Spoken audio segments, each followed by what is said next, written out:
interwebs, it's me, Sam of SG1, coming at you for another Star Trek, the official Starships collection review. Now, this is the second time, sorry I'm moving things out the way, this is the second time I've done this review, and I rarely do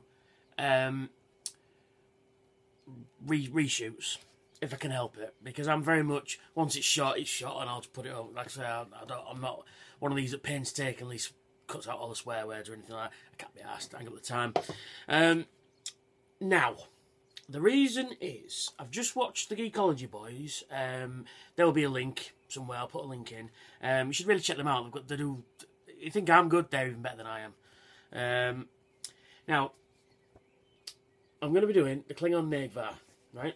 Next, the I.K.S. Negh'Var. Now, take note of the nacelle here, take note of this section here, and take note of the other nacelle there. Well, you can't really see because it's not thingied. There, on the back as well. Take note of this section, take note of this section, and take note of this section. It'll all become apparent. So, specifications of the Negh'Var. Operated by the Klingon Defence Force, class Negh'Var. Constructed Kronos Orbital Factory Base. Launched 2372. Length 682.32 metres. Crew 2,500. There's a lot of crew aboard. Top speed 9.6. Weaponry 20 disruptor cannons. 1 forward disruptor. 4 photon torpedo launchers. And then we get a beautiful render of the ship itself there, with some nice history of the ship itself.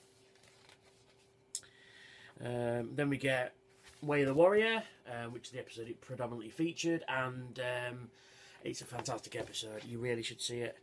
And then we get the topographical view.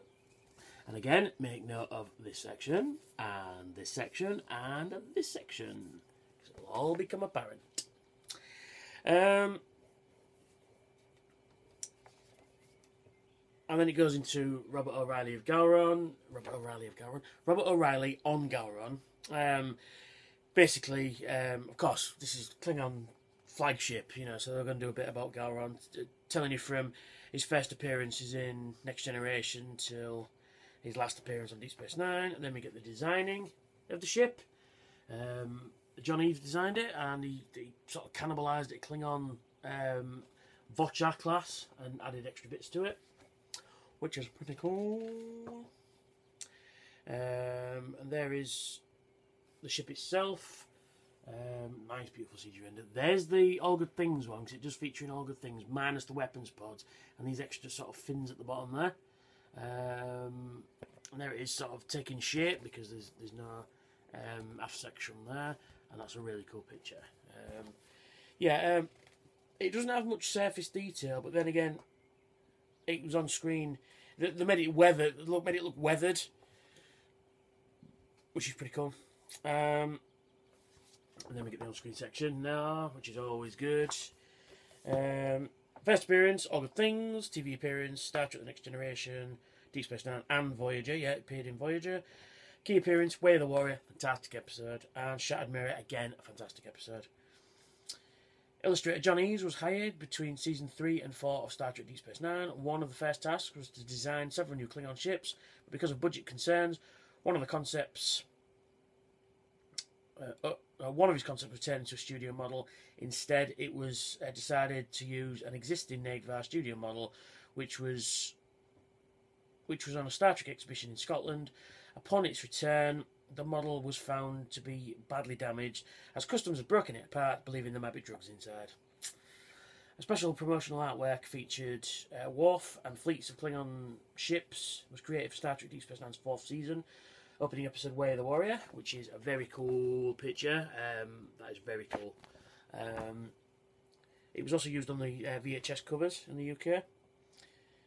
The Regent's flagship, Star Trek Deep Space Nine episode Shattered Mirror, was almost identical to the Negh'Var warship in the Prime universe. I hate that expression.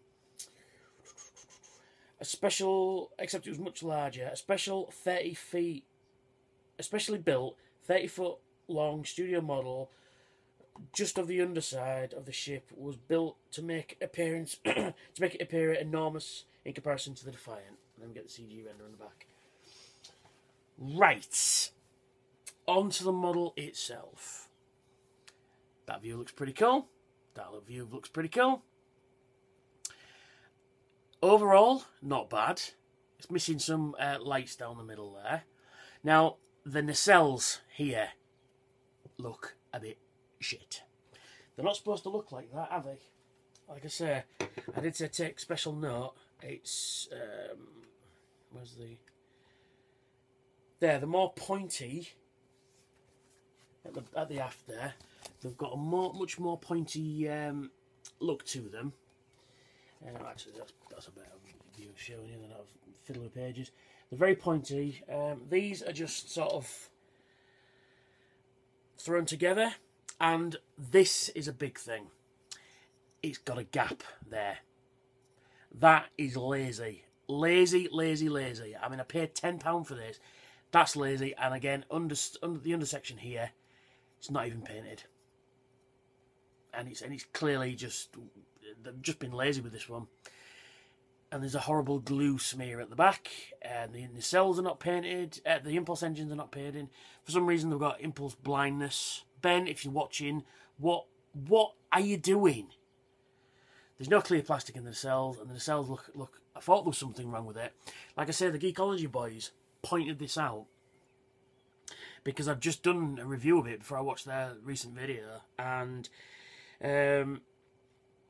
mine's got some damage to it as well. I mean, it's only minor, but it should have one of these sort of communications relays, I guess, and it snapped off. I don't think it was even in the box, to be honest. I ain't checked.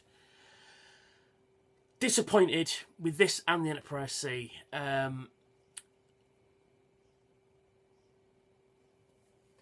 Like I say, I'm a subscriber. I get these things delivered to my house,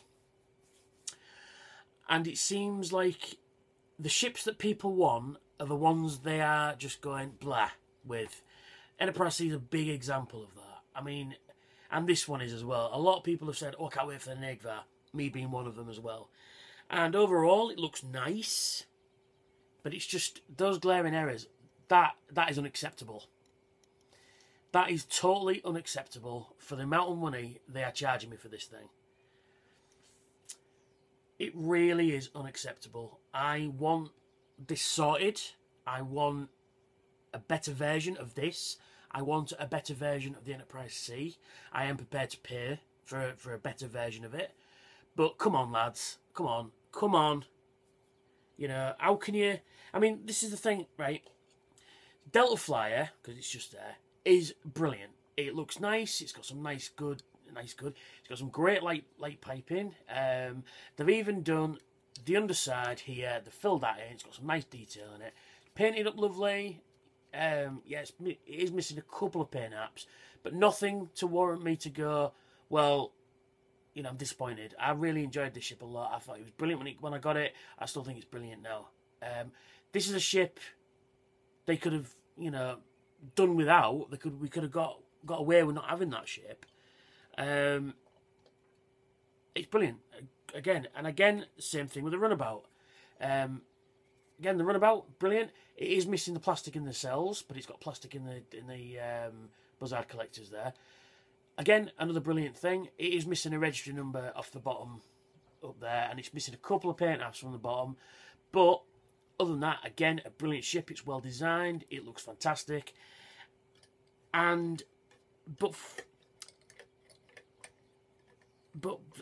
you know, for the price point, that is unacceptable. Having a gap in there, and a gap there. It is totally unacceptable. And I kind of want my money back. But at the same time, from what I've seen, the original Enterprise, NCC 1701, looks amazing. And the Hirogen hunting vessel they look great. But I can't understand what went through your heads, guys. Really. Honestly. Disappointed. Really am disappointed. Particularly with this and the sea. I mean, these two ships I've been, you know, waiting for since they started this collection. And we get these two. You know, this is just... I mean, I didn't even mention it in my review. These are too high. The aft section is completely plain. There's no impulse engine. There's no phaser banks on the top there. It's missing just a little bit of red pinstripe in there and under there. You know, little things like that. And that section, again, is bare and unacceptable. Unacceptable. I mean, I'm getting upset because... Sorry, I'll put that back in a minute. I'm getting upset because I'm loving this collection. We're getting ships we don't normally get. And some of the alien ones, like the Malon Garbage Scow and the Kumari and the 8472 Bioship and stuff like that. Ships I've never thought I'd see ever. We're getting those ships. They're brilliant. And then they come into like more recognisable ones. And we're getting this. Unacceptable, lads. Unacceptable. So, somebody needs to be fired, I think, over this. But please, lads, please, come on. Ben, if you're watching my video, probably not, but if you're watching my video, please, please, please, sort it out. And can we have replacements for these? When the line's done, if you go, yeah, we fucked up, here's an extra Enterprise C and a Negh'Var, and all the ones we've kind of messed up, you know, I will be happy to buy them. I really will be happy to buy them. But at the moment, because usually I'll say, if you're cherry picking, you should pick this guy up. I can't recommend either of these. I would skip them. It's such a shame, really, as well. I mean, I'm sorry I brought the Enterprise C in, but it's just that these two models, there's usually like a couple of minor things here and there, and usually, because I don't rate the models, but the Geekology guys, David and Sven, they rate them, and on average, a ship is usually about a 6, 7, or an 8, thereabouts. They've given these guys a 3, and I can't disagree with them, if I'm brutally honest.